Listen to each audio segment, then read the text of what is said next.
Hello बच्चा लोग, कैसे हैं आप सब। मैं अभिनव सिंह आपका फिर से स्वागत करता हूं अपने online YouTube platform economics Gurukul पर। होप सो आप सभी घरों पर हैं, सुरक्षित हैं। जैसा कि बच्चा आप जानते हैं, कल से लॉकडाउन का चौथा चरण या लॉकडाउन 4.0 शुरू होने जा रहा है इंडिया में। और काफी सारी चीजें आपके दिमाग में हैं, पब्लिक के दिमाग में, हमारे सबके दिमाग में एक चीज है कि कैसे सारी चीजों को नॉर्मलाइज किया जाएगा, कैसे इकोनॉमी को फिर से रिवाइव किया जाएगा, या फिर से इकोनॉमी को कैसे हम रन कराएंगे, आगे बढ़ाएंगे, कैसे लोगों की जो जॉब जा रही है उससे लोगों को बचाया जाए, या इंडिया में कैसे प्रोडक्शन डिस्ट्रीब्यूशन या जो भी सप्लाई चेन वगैरह है उन सबको कैसे दुरुस्त किया जाए। तो जब से ये कोविड 19 की सिचुएशन इंडिया में बनी है, आप देख सकते हैं कि जनवरी में पहला केस आपको मिला, और उसके बाद से सिचुएशन कितनी वर्स हो चुकी है कि हम 90,000 प्लस में चल रहे हैं आज की डेट में। तो उन सारे चीजों के मद्देनजर कि कोविड 19 पेंडेमिक को हमें टैकल करना है, इकोनॉमी को भी हमें रिवाइव करना है, इन सारे मुद्दों पर गवर्नमेंट की जो कोशिश है उसको इन्होंने नाम दिया है। इकोनॉमी की बात करें तो उसका नाम दिया है इन्होंने आत्मनिर्भर भारत अभियान, या जिसको आप इंग्लिश में कहते हो सेल्फ रिलायंट इंडिया मिशन। जितने भी स्टेप्स गवर्नमेंट ने, इनफैक्ट इवन आरबीआई ने जितने भी स्टेप्स लिए हैं उन सभी को इंक्लूड करके इसका नाम दिया गया है आत्मनिर्भर भारत अभियान। जैसा कि आप जानते हैं बच्चा कि आपके देश में मॉनेटरी पॉलिसी बनाती है आरबीआई, और फिस्कल पॉलिसी बनाती है गवर्नमेंट ऑफ इंडिया। जैसा कि मैं हमेशा क्लासेस में कहता हूँ कि अगर इकोनॉमी एक बच्चा है तो उस बच्चे की जो मम्मी होती है वो होती है रिजर्व बैंक ऑफ इंडिया, जिसके पापा होते हैं वो होती है गवर्नमेंट ऑफ इंडिया। तो for the betterment of the child, कुछ पॉलिसीज मम्मी बनाती हैं, कुछ पॉलिसीज पापा बनाते हैं। तो पापा यानी फादर जो पॉलिसीज बनाते हैं उसे हम कहते हैं fiscal policy, and mother mummy जो पॉलिसीज बनाती हैं देश के बेटरमेंट, देश के डेवलपमेंट और ग्रोथ के लिए, देश में को मैनेज करने के लिए, उसे हम कहते हैं मॉनेटरी पॉलिसी। तो यहाँ हम दोनों पॉलिसीज को इंक्लूड करके गवर्नमेंट ऑफ इंडिया ने एक नाम दिया उसका आत्मनिर्भर भारत अभियान, सेल्फ रिलायंट इंडिया मिशन। तो ये जो मिशन है ये लॉन्च किया गया है इंडिया में, और इसी से रिलेटेड काफी सारी चीजें आप इन दिनों न्यूज में सुन रहे होंगे, उनको भी हम स्टेप बाय स्टेप सारी चीजें डिस्कस करेंगे पॉइंट वाइज। तो चलिए स्टार्ट करते हैं विदाउट वेस्टिंग फर्दर सेकंड आज का डिस्कशन। जैसा कि बच्चा आप स्क्रीन पर देख रहे हैं, यहाँ पर आत्मनिर्भर भारत अभियान को एक साइड हमने लिखा है, और दूसरी साइड आप देख सकते हैं इसके बारे में कुछ हमारे यहाँ स्क्रीन पर डिटेल्स दी गई हैं। इनके बारे में हम बात करते हैं। जैसा बच्चा आप यहाँ पर देख रहे हैं कि ऑन द 12 में 2020 प्राइम मिनिस्टर ने, आपके honourable prime minister Shri Narendra Modi ji ने इसको अनाउंस किया, जिसका नाम दिया आत्मनिर्भर भारत अभियान या self reliant India mission, right. और जो कि कितने का है, 20 लाख करोड़ का, जो कि अगर पिछले साल की जीडीपी की बात करें तो लगभग उसका 10% है। इंडिया की GDP more than 200 lakh crore से ज्यादा की है, और 10% उसका जो है ये इन्होंने इस मिशन के लिए आवंटित किया है, या इन्होंने इसके लिए निकाला है, राइट। इम्पोर्टेंट क्यों है एग्जामिनेशन के पॉइंट ऑफ व्यू से अगर बात करें तो प्रीलिम्स के लिए बच्चा आत्मनिर्भर भारत अभियान के बारे में कुछ फैक्ट्स आपसे पूछ सकता है। अगर आप यूपीएससी की तैयारी करें तो हम उसके बारे में बात करें। मेंस की बात करें तो जीएस पेपर 2 और 3 दोनों को कवर करता है, क्योंकि काफी सारे टॉपिक से रिलेटेड है, जैसा कि गवर्नमेंट स्कीम्स हो गया, रिसोर्स मोबिलाइजेशन हो गया, इकोनॉमिक स्टिमुलस हो गया। ठीक है, इकोनॉमिक स्टिमुलस में फिस्कल स्टिमुलस, मॉनेटरी स्टिमुलस, इन सब के बारे में आप पढ़ते हो। स्टिमुलस मतलब बच्चा होता है उत्प्रेरक। तो जब भी आपकी इकोनॉमी में स्लो डाउन हो, रिसेशन हो, तो उस कंडीशन में जो भी आरबीआई और गवर्नमेंट ऑफ इंडिया प्रयास करते हैं अपनी इकोनॉमी को उस सिचुएशन से निकालने के लिए, उसे हम कहते हैं स्टिमुलस। तो इनके बारे में भी आप पढ़ोगे तो इसको आप रिलेट कर सकते हो। तो काफी इंपॉर्टेंट है आपके एग्जामिनेशन पॉइंट ऑफ व्यू से। और जो बच्चे अदर गवर्नमेंट एग्जाम्स की भी तैयारी कर रहे हैं उनके लिए भी मैं बता दूं, ये काफी हॉट टॉपिक है और ये आपको एग्जाम में डेफिनेटली मिल सकता है। आगे बातें करते हैं इस अभियान के बारे में। तो बच्चा जो आत्मनिर्भर भारत अभियान है ये हमारे इंडिया में लॉन्च क्यों किया गया, क्योंकि हमारे इंडिया में बहुत ही जो भी इकोनॉमिक एक्टिविटीज है वो बिल्कुल बंद है। लगभग 97% लोगों के काम धाम सब बंद है। तीनों सेक्टर, चाहे वो प्राइमरी सेक्टर हो जाए, चाहे वो मैन्युफैक्चरिंग सेक्टर हो जाए, या सेकेंडरी जिसे आप कहते हो, चाहे वो ट्रेजरी या सर्विस सेक्टर की आप बात कर लो, ये तीनों सेक्टर्स में काम धाम सब कुछ ठप है। अब इन सारे सेक्टर्स में क्योंकि ये लॉकडाउन की सिचुएशन थी तो कोई काम नहीं करना था, सब लोग घरों में थे। इस पेंडेमिक को कंट्रोल करना पहले गवर्नमेंट का टारगेट था। अब जहां तक इंडिया का सवाल है तो इंडिया ने काफी ज्यादा कोशिश की है कि जो ये पेंडेमिक का कर्व है इसको फ्लैट रखने की, केसेस ना बढ़े। लगभग 90,000 केसेस पर हम खड़े हैं आज की डेट में, राइट। अब इस सिचुएशन में इंडिया की इकोनॉमी को इससे निकालने के लिए जो प्रयास सरकार कर रही है उसका नाम इन्होंने दिया है आत्मनिर्भर भारत अभियान। यहाँ पर बच्चा ये जो टोटल ये जो भी गवर्नमेंट का ऑब्जेक्टिव है या जो भी गवर्नमेंट की पॉलिसी है जिसको आप यहाँ पर देख रहे हो नाम लिखा हुआ है, ये 5 पिलर्स पर बेस करती है। इसमें फर्स्ट पिलर है आपका इकोनॉमी, दूसरा पिलर है इंफ्रास्ट्रक्चर, तीसरा पिलर है सिस्टम, चौथा पिलर है डेमोग्राफी और पांचवा पिलर है डिमांड। इन पांचों पिलर्स को हम डिटेल में देखेंगे आने वाले स्लाइड्स में। यहाँ पर हम इसके ओवरऑल स्ट्रक्चर की बात करें तो बच्चा आत्मनिर्भर भारत अभियान जो है ये 20 लाख करोड़ का है, about 10% of India GDP of the last year you can say. और यहाँ पर जो फोकस है वो 4 चीजों पर है, इसको 4Ls नाम दिए गए हैं, land, labour, liquidity and loss पर। लैंड की बात कर लें तो एग्रीकल्चर सेक्टर में लैंड रिफॉर्म्स की अगर बात कर लें तो उनसे रिलेटेड है ये, कैसे चीजों को फिर से ट्रैक पे लाया जाए उनसे रिलेटेड है। तो कुछ यही कैटेगरी होती है जब आप इकोनॉमिक्स के बेसिस में पढ़ेंगे तो land doesn't means only land, यहाँ पर लैंड उन सारी चीजों को करते हैं जो कि नेचुरल रिसोर्सेज होते हैं, जो कि नेचर से हमें डायरेक्टली मिलती है, तो उन सारी चीजों को कैटेगराइज हम लैंड में करते हैं। लेबर्स की बात करें तो लेबर रिफॉर्म्स अभी आप सुन रहे होंगे काफी सारे हो रहे हैं, ठीक है। लिक्विडिटी की बात करें, लिक्विडिटी की जो जिम्मेवारी होती है ऐसे तो रिजर्व बैंक ऑफ इंडिया की होती है, लिक्विडिटी इनफ्लो की बात कर रहे हैं। यहाँ पर लॉज में काफी चेंजेस हम कर रहे हैं, तो जो मेन फोकस है इस पूरे अभियान का वो इन 4 चीजों पर है, land, labour, liquidity and loss पर, ठीक है। इसमें और ये जो पॉलिसी है या जो अभियान है या जो ये मिशन है इससे फायदा तीनों ही सेक्टर्स में काम करने वाले लोगों को होगा, चाहे वो प्राइमरी सेक्टर में एग्रीकल्चर में काम करने वाला किसान हो, या सेकेंडरी या मैन्युफैक्चरिंग सेक्टर में काम करने वाला लेबर या एम्प्लॉय हो, या सर्विस सेक्टर की में कोई काम करने वाला प्रोफेशनल हो। उन सभी के मद्देनजर इस अभियान को लॉन्च किया गया है, ठीक है। तो मेन मुद्दा ये था कि जो भी तीनों सेक्टर्स में जो भी इकोनॉमिक यूनिट्स हैं जो सबसे ज्यादा वर्सली इससे अफेक्ट हुए हैं उनके लिए ऐसी पॉलिसी लाना ताकि वो रिवाइव कर सके, ठीक है। अब यहाँ पर आप देख रहे हो बोल्ड रिफॉर्म्स, जो आप देखो बोल्ड रिफॉर्म्स की जो यहाँ बात की गई, यहाँ पर इकोनॉमी में आपको एक लाइन दिख रही होगी, quantum jump not incremental changes. तो गवर्नमेंट ऑफ इंडिया इस मूड में नहीं है जहां तक आप अभी, क्योंकि 12 ऑफ मई 2020 को ये मिशन आया, इसके बारे में अनाउंसमेंट हुई, उसके बाद 13, 14, 15, 16 को आपकी प्रेस कॉन्फ्रेंस की फाइनेंस मिनिस्टर निर्मला सीतारमण जी ने, जो कि इस प्रोग्राम इस मिशन की डिटेल्स के बारे में उन्होंने जानकारियां दी। उस डिटेल्स को पढ़ के आपको ऐसा ही फील होगा कि गवर्नमेंट ने रिलीफ नहीं दिया है, रिफॉर्म किया है, क्योंकि आज की डेट में रिलीफ की आशा हम सब लगाकर बैठे थे, इन्होंने पूरे सिस्टम को ही रिफॉर्म कर दिया है। तो यहाँ पर बोल्ड रिफॉर्म्स की बात की गई है, केवल ये नहीं है, बहुत सारी चीजें हैं, लेकिन यहाँ पर जो मेन फोकस गवर्नमेंट का रहा है वो बोल्ड रिफॉर्म्स पर है। आप देख सकते हैं रिफॉर्म्स किन किन चीजों में किया गया, supply chain reform for agriculture, आज के डेट में किसान किसी भी स्टेट में अपने प्रोड्यूस को बेच सकता है। रैशनल टैक्स सिस्टम, टैक्सेशन के काफी सारे प्रावधानों में चेंज किए गए हैं, इनकम टैक्स रिलीफ दिया गया है, एमएसएमई वगैरह को आप देख सकते हो। क्रैकडाउन मैनर में हम इसको अच्छे से ब्रेक डाउन करके पढ़ेंगे, ठीक है। सिंपल और क्लियर लॉज बनाए गए हैं, ठीक है, इसमें रिफॉर्म्स किए गए हैं। ह्यूमन कैपिटल रिसोर्स बच्चा सबसे इंपॉर्टेंट चीज होती है किसी भी देश की डेमोग्राफी या ह्यूमन कैपिटल रिसोर्स जिसे आप कहते हो यहाँ पर, ठीक है।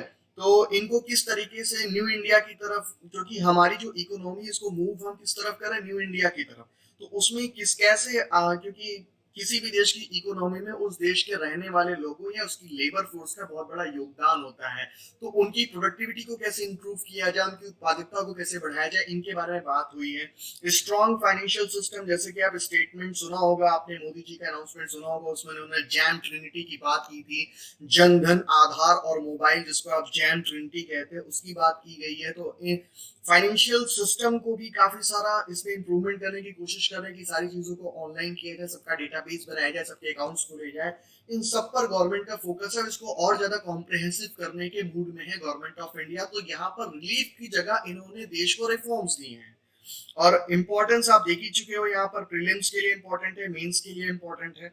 चलिए आगे बात करते हैं। नेक्स्ट बच्चा यहाँ पर आप देख रहे हैं, यहाँ पर मोदी जी का जो उस दिन का वक्तव्य था उसके बारे में बात हो रही है, राइट।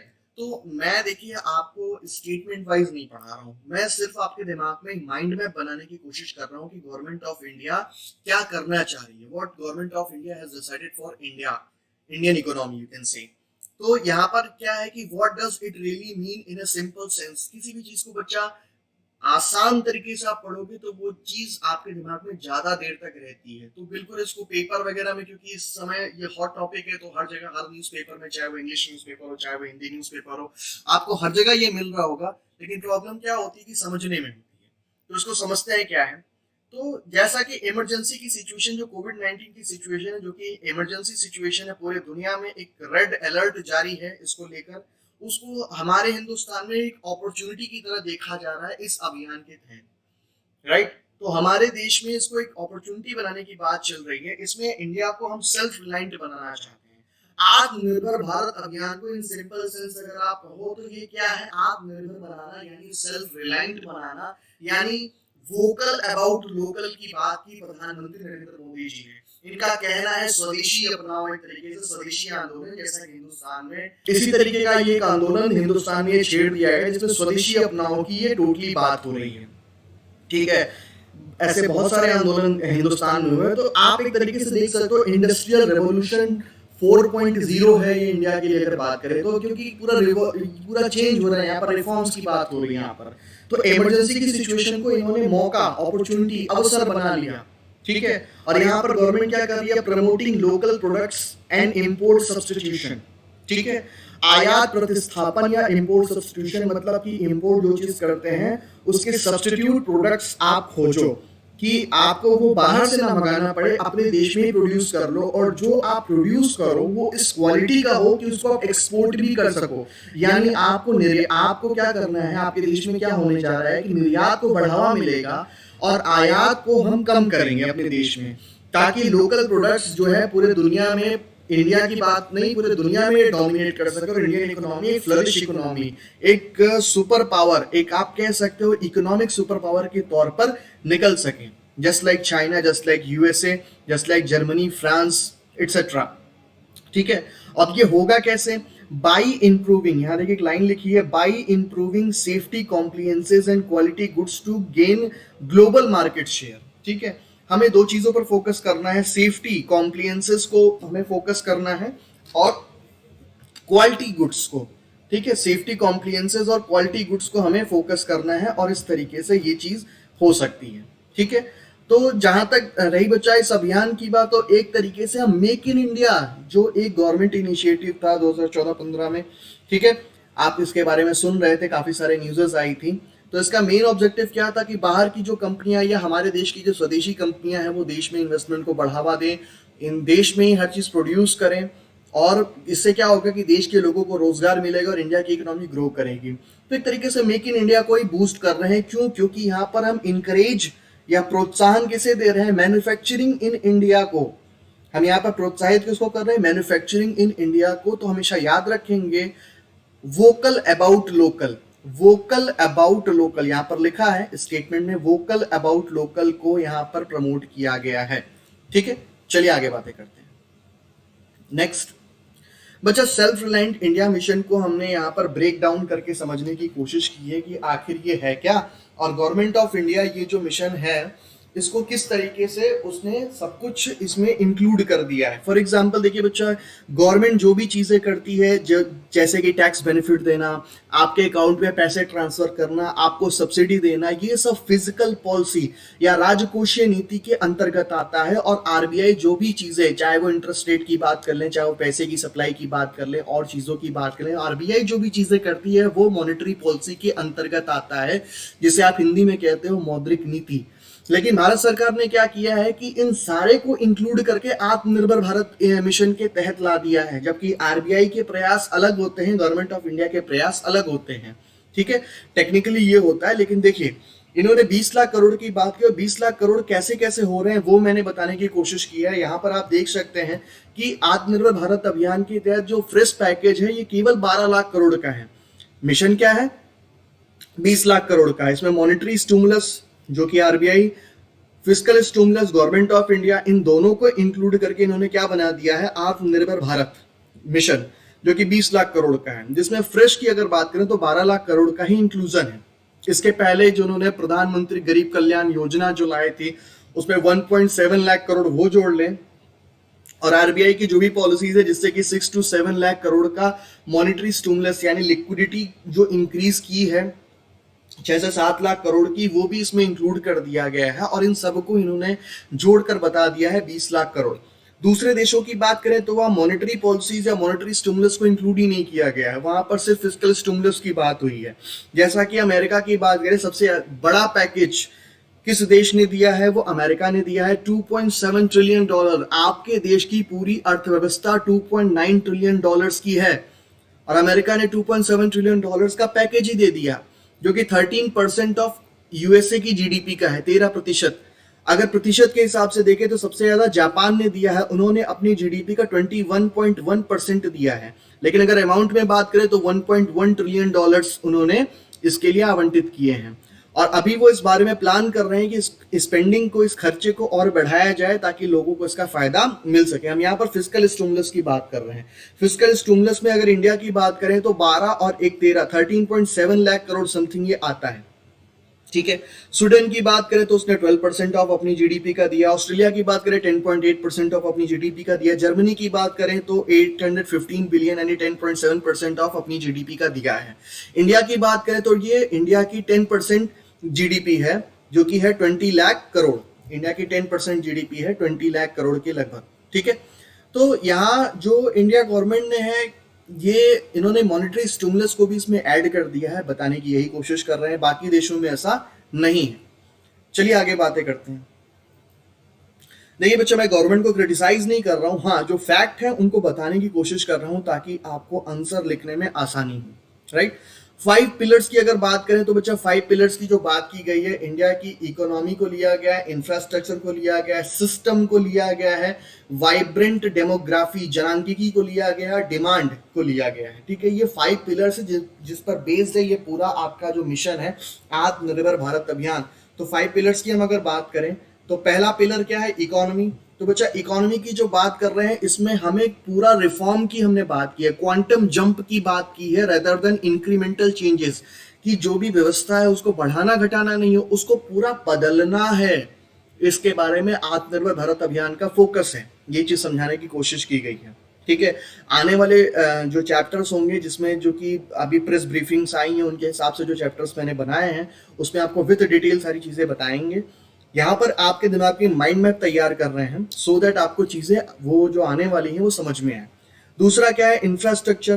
तो बच्चा इंफ्रास्ट्रक्चर में बहुत सारी चीजें आती हैं, ठीक है। इसमें सप्लाई चेन मैकेनिज्म हो गया आपके देश का, आपके देश में और भी चीजें हो गई जो कि आपके यहाँ ट्रेड एंड कॉमर्स को सपोर्ट देती हैं, व्यापार को जो प्रोत्साहित करती हैं, सपोर्ट देती हैं, बिजनेस को जो सपोर्ट करती है उनको इंफ्रास्ट्रक्चर में इंक्लूड करते हैं। चाहे वो सोशल इंफ्रास्ट्रक्चर की बात करें, सोशल इंफ्रास्ट्रक्चर में एजुकेशन वगैरह सारी चीजें हो गई, फिजिकल इंफ्रास्ट्रक्चर में रोड, डैम्स, रेलवे, ट्रांसपोर्ट, ये सारी चीजें हो गई, उन सब की बात की गई है, सोशल फिजिकल दोनों की बात की गई है। तो उसको वर्ल्ड क्लास बनाने का एम है, ठीक है, और इसको इंडिया की पहचान बनाएंगे हम, ऐसा गवर्नमेंट का कहना है। दूसरा, सिस्टम की बात की गई। तो बच्चा सिस्टम में यहाँ पर टेक्नोलॉजी की बात हुई है कि ऐसे टेक्नोलॉजी बेस्ड अरेंजमेंट्स करेंगे, वर्क फ्रॉम होम को बढ़ावा देना हो गया, चाहे इस तरीके के महामारियों से निपटना हो गया, और भी चीजें इसमें हम सिस्टम के हिसाब से डेवलप करने की बात कर रहे हैं, वहां पर टेक्नोलॉजी की बात हो रही है। नेक्स्ट क्या था, वाइब्रेंट डेमोग्राफी की बात हो रही है बच्चा। तो बच्चा वाइब्रेंट डेमोग्राफी का मतलब क्या होता है कि यहाँ पर जनांकिकी की बात करें, वाइब्रेंट मतलब ऐसी डेमोग्राफिक कंडीशन, ऐसे लोग, किसी देश में रहने वाले ऐसे लोग जो देश के विकास में और देश के समृद्धि में अपना योगदान दे सके, तो ऐसी डेमोग्राफी को डेवलप करना है। और बच्चा यही हमारे देश की मजबूती होगी हमें सेल्फ रिलायंट, आत्मनिर्भर बनाने में, ठीक है। कि क्योंकि जब तक भारत में हमारे जो लोग हैं वो देश में असिट की तरह नहीं काम करेंगे, क्योंकि बच्चा जो भी पॉपुलेशन होती है एक लाइबिलिटी होती है और दूसरी असिट होती है। असिट जो होती है देश की वैल्यू, देश की वर्थ, या देश में जो भी चीजें हैं, जो भी प्रोडक्शन है उसको बढ़ाती है, प्रोडक्टिविटी होती है उनके अंदर। तो ऐसी पॉपुलेशन को हमें बढ़ावा देना है, उनको हमें सेल्फ रिलायंट बनाना है, ठीक है। नेक्स्ट क्या था, डिमांड की बात कर रहे हैं बच्चा। तो डिमांड एंड सप्लाई दोनों की बात हुई है। तो यहाँ पर डिमांड एंड सप्लाई चेन को मजबूत करना, डिमांड और सप्लाई मैकेनिज्म को मजबूत करना कि इस बेसिस पे हमारे देश में काम हो, हम प्राइवेटाइजेशन की तरफ मूव करें, डिमांड को क्रिएट, एग्रीगेट डिमांड को क्रिएट करें, उसको मीट आउट करें, एग्रीगेट सप्लाई को हम बढ़ाएं जिससे कि लोगों को रोजगार मिले, इन पर भी फोकस किया गया है। तो ये हमारा 5वां पिलर था। चलिए आगे बात करते हैं। ये एक नया कार्यक्रम है एम टू मेंस नाम से। इसमें बच्चा जो भी करंट में इश्यूज है इनसे रिलेटेड जो क्वेश्चंस आपके मेंस में या ऑप्शनल में बन सकते हैं, इकोनॉमिक्स की मैं बात कर रहा हूँ, उनके बारे में हम डिस्कस करते हैं। तो आज का प्रश्न यह है, doubling farmers income and the third largest economy. क्योंकि डबलिंग फार्मर्स इनकम का मतलब है कि किसानों की आय को 2022 तक दोगुना करने का लक्ष्य था भारत सरकार का, और विश्व में भारत की अर्थव्यवस्था को तीसरी सबसे बड़ी अर्थव्यवस्था या इकोनॉमी बनाने का एम था गवर्नमेंट ऑफ इंडिया का। $5 ट्रिलियन की इकोनॉमी 2024 एंड 25 के ईयर तक भारत सरकार ने टारगेट रखा था। Seems more like slogans today in the wake of COVID-19 pandemic. Comment on the statement with keeping in the view the आत्मनिर्भर भारत अभियान of the government. किसानों की आय दोगुना करना और 2025 तक तीसरी सबसे बड़ी अर्थव्यवस्था कोविड-19 महामारी के मद्देनजर आज के नारों की तरह लगता है, क्योंकि सिचुएशन बड़ी क्रिटिकल है, ऐसा होना बहुत पॉसिबल नहीं है। तो सरकार ने जो ये आत्मनिर्भर भारत अभियान को ध्यान में रखते हुए जो भी चीजें कर रही है, इस पर अपनी आपको टिप्पणी करनी है, प्रोज एंड कॉन्स इसके बताने हैं कि इसके मद्देनजर क्या ऐसा हो सकता है, हमने जो टारगेट रखे तो उसको हम पा सकते हैं या नहीं। तो बच्चा आज का डिस्कशन यहीं तक रखते हैं। मैंने आपको एक ब्रीफ इंट्रो बताने की कोशिश की है। आने वाले वीडियोस में आपको विथ डिटेल और भी चीजें मैं बताऊंगा, तो बने रहिए हमारे साथ। Thank you so much. घर पे रहिए, सुरक्षित रहिए और लॉकडाउन 4.0 का पूरी तरीके से पालन करिए। Thank you.